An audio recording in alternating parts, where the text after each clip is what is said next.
Okay, let's go. My name is Kristine Suna-Koro. I am Associate Professor of Theology at Xavier University, Cincinnati, Ohio, the United States. And I work at the intersection of sacramental, liturgical theology and postcolonial and diasporic discourses. And that is exactly what my most recent project has been about. And there's a recent monograph that was just published in early 2017 called In Counterpoint, Diaspora, Postcoloniality, and Sacramental Theology. I work at the intersection of diasporic experience, diasporic imaginary, which really is part of my project here, and postcolonial condition, postcolonial experience, postcolonial life worlds. And so some people obviously can theorize and theologize postcolonial experience and how God, how the divine is perceived from postcolonial contexts and in postcolonial contexts. In my case, I complicate the matters a little bit more. I talk about postcoloniality as a diasporic, as a specifically diasporic experience. I theologize, I work, I imagine, I dream, I write, I live, act, behave, relate to people out of postcolonial context that is also the diasporic. I'm a Latvian American theologian. I am one of those people who have hyphenated identities. And so on the one hand, I am a Western theologian working in the Western context. However, my roots are in Eastern Europe, in Latvia, and that colors in all possible ways the way how I do theology. Of course, that's different from somebody who might be writing out of diasporic and postcolonial context, let's say if they are from the Caribbean or Southeast Asia or Africa and also live in one of the Western countries. But what it means really is it's an imaginary that blends, that braids together various experiences, very different linguistic backgrounds, very different imaginative social cultural approaches to the same questions that theologians who have only lived and worked in one country, spoken one language, can probably not address in quite the same way. More and more people in contemporary world indeed are embedded in these diasporic migratory post-colonial experiences. And of course, it leaves an impression in terms of how we do theology, how we do anthropology, how we do literary studies, how we do philosophy. It really depends on our contextual embeddedness in not just one particular location, but in multiple locations, in multiple linguistic systems, in multiple religious imaginaries. And all of that leaves an imprint. All of that leaves a watermark, perhaps, on the work we do. If we ignore that, then we arrive at this very problematic construct of ahistorical, acontextual theology that pretends to speak for everybody. And of course, when that happens, then we know from experience, from history, that a lot of voices are simply left outside, left unheard. A lot of stories are not told. A lot of experiences are left invisible. And post-colonial approach precisely attends to those voices that are marginalized, that are subjugated, that have been experiencing the process of systematic, long-term silencing, that have been rendered invisible. From a post-colonial perspective, we attend precisely to those experiences, precisely to those voices, be it on politics, religion, culture, music, aesthetics, art, economy, cuisine, perfume, whatever. We attend to those voices and try to bring them into the conversation, find a place for them around the table. And that is what my task as a post-colonial theologian is all about. Well, let me start with the post-colonial and sacramental as two fields that seemingly don't talk with one another. It's just amazing how it's possible to be so detached in our disciplinary silos, if you will, that there has been no sustained engagement, no sustained dialogue, conversation, perhaps debate, perhaps a clash of opinions, if you will, between those two disciplines. Postcolonial studies in general are very suspicious about religion in general, theology in particular. And from that perspective, we can certainly see how the whole postcolonial discourse is bringing it to theological awareness, all the implications of Christianity, but not only Christianity, in colonial designs, in colonial escapades, in colonial endeavors that have left this world structured in dominance in a very profound and very unequitable way. So there is this suspicion that we find in postcolonial studies towards religion, towards theology in general, but sacramental theology is often perceived, even among theologians and scholars of religion, as something extremely churchy, extremely insular, extremely navel-gazing, if you will. So there haven't really been many critical engagements between those spheres.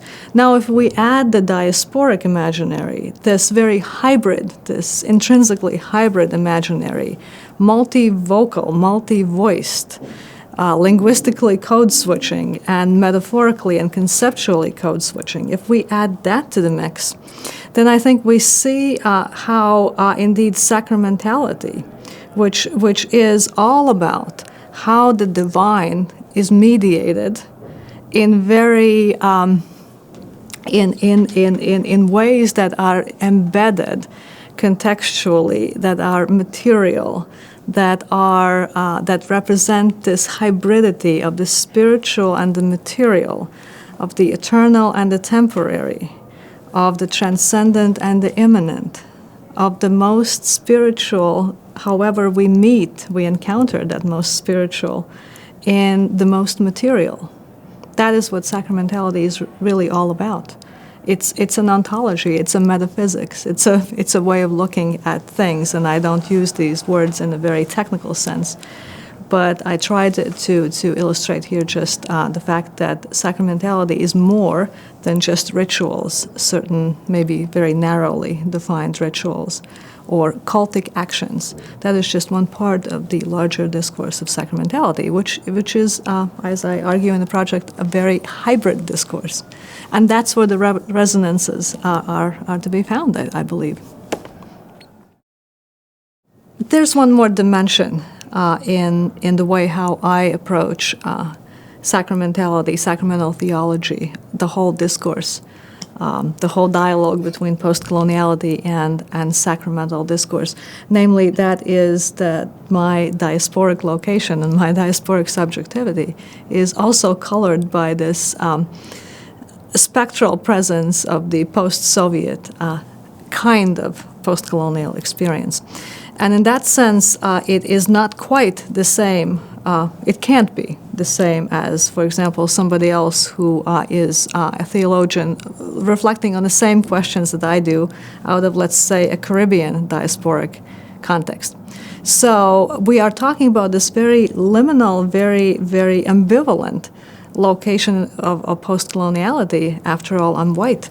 And as I use the expression of Meeta Banerjee in my book, I am off-white, as it were, in the European context. Of course, in North America, race, whiteness carry a whole other slew of connotations that is not quite the same in Europe. But in terms of theological reflection, there's always this specter of imperial designs. There's always the specter of coloniality, of being, knowing, and acting, that was configured in a very particular way in the context of the Soviet Empire. That is a subfield or a sub-area in postcolonial studies that has been woefully underexplored for a multitude of reasons, but as it colors my theological approach, it really pays particular attention to the power dynamics. And that is something that is vintage post-colonial concern, obviously. And it also then mandates a quite significant exploration of the whole process of Christianization, of which, of course, liturgical practices, sacramental practices are part and parcel of, in the Baltic context, in the Baltic postcolonial imaginary, if you will. Again, a topic that hasn't been really explored. So I'm glad to contribute a little bit towards a greater awareness of how that shapes, how that actually contributes some critical insights and questions to how we in fact do sacramental theology today. We cannot start by ignoring all the historical manifestations, including the colonial subjugation of which sacramental and liturgical practices and ideas have been part and parcel of. Ignoring those historical contexts and that historical memory that surfaces in really uncanny ways, and do constructive sacramental theology, just omitting all that context. And that's why history is truly indispensable. Histories are truly indispensable, including those that are represented from the underside of history, capital H. And that plays a crucial role in my project in the sense that it is contextualized, it is localized and glocalized in this larger diasporic, postcolonial, post-Soviet context that definitely guides the way how I approach certain particular topics in sacramental theology, and also the selection of sources, the attention to power dynamics, all of that plays a role. Ecological postcolonialism is something that has been developing with increasing urgency and relevance over the past few years, and I'm really glad to see that movement take place. In terms of how it relates to sacramental discourse, I think the relation is very direct, very direct. Sacramentality is all about acknowledgement that as part of the divine creation, matter matters. And of course, it is hard to imagine an accountable, relevant, responsible theological reflection today if we ignore the planetary context of all our endeavors in whatever discipline, in whatever sphere of human creativity we might be concerned about. So I see a very direct correlation between the efforts in postcolonial eco-criticism, for example, and constructive sacramental discourses that are not limited to postcolonial theologians, thanks goodness. There has been quite an engagement between ethicists, theologians in the Christian tradition as well as in Jewish traditions and Islamic traditions to reflect on our creation, on our planet, as precisely God's creation, and the responsibility that such an acknowledgement and recognition of creation's role then has on our theological endeavors. And so, as far as sacramentality is concerned, as I argue in my project, indeed, we probably have arrived at a time in history where we need to reevaluate the role of the created world as the Ur-Sakrament, to use a German term, or the primary sacrament. And then my argument, of course, does not marginalize the role of Christ or Christ as the crescendo, really, of sacramental pluriverse, as I argue.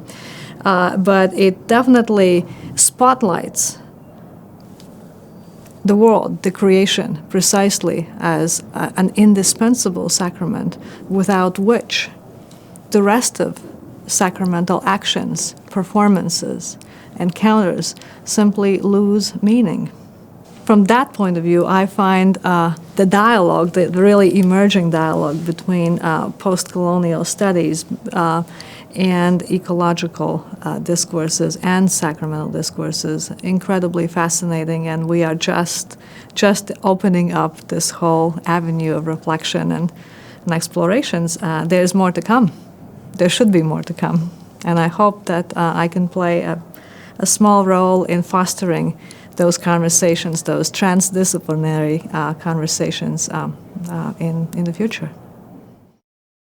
And indeed, that talking about planetarity and globalization, there have been conversations, including those that have been initiated by Gayatri Spivak in postcolonial milieu, about the way how we associate globalization with certain capitalist, colonialist economic policies and imaginaries, versus a planetary vision where we acknowledge the mutual interdependence and interconnectivity of all our social formations, economic formations, our histories, our cultures, racial relationships, and so forth, in a sense that we see ourselves as part of, and here again I'm a theologian speaking here, Spivak would not use that language probably, when we see ourselves as part of the world, of the universe, as the creation of God, and when we see this responsibility as human beings towards this original, primordial, primary sacrament, namely our common home, to use the language of Pope Francis. That connection is essential, I believe, for sacramental theology today, as we know it in the 21st century. I only can expect that it will become more important in years to come, as we are just observing the accelerating ecological degradation, and at its core, and I'm not alone saying that, at its core, it represents a spiritual and an ethical crisis. It represents not just an economic challenge, not just a technological, a scientific challenge. It doesn't even fit into the categories of exploitation of nature, certain political positions that have been more polarized as of late. But we are talking about yet another deeper level. We're talking about a spiritually misguided attitude towards creation, of which we are a part. And when we lose these interconnections, then in that case, we are seeing processes that alienate humans from our common home, the only home we have. We do not have a planet B. And I believe that theologians, especially working from a postcolonial understanding of transcendence and immanence, as it plays out in sacramental discourses, can play a really constructive role in terms of helping us to re-envisage, reimagine our relationship to the creation. And of course, from a theological point, we would insist through the creation to the Creator. So from a diasporic perspective, I am glad to be able to bring some attention to Edward Said's notion of contrapuntality, which I think is an elaboration, an extremely nuanced elaboration on the postcolonial and diasporic notion of hybridity. And I am glad to bring that into the sacramental conversations as a useful concept to help us conceive and reconceive, retrieve, and creatively reimagine what sacramentality is all about, and indeed refer that back to the paradigmatic hybrid in the Christian tradition, namely Jesus Christ, truly human and truly divine. And from that point onward, I see that we can address certain very, very divisive sacramental issues, such as, for example, the understanding of Eucharistic presence, also understanding of where does transubstantiation fit into Eucharistic sacramental theology. And I'm a Lutheran. I do have a chapter on transubstantiation from a postcolonial perspective. It's not a topic that Lutheran or Protestant theologians in general are eager to take on, but I think it's a fascinating avenue into revitalizing reinvigorating sacramental theology, especially in a Protestant context, in a very reciprocal, dialogical manner, enlisting, conversing, sometimes maybe co-opting, but certainly very generously acknowledging the indebtedness of many Protestant theologians to Eastern Orthodox and Roman Catholic sacramental theologies. So the underlying commitment here, besides my diasporic and postcolonial affiliations, really is a deep commitment to ecumenical sacramental theology in a postcolonial key from a diasporic perspective.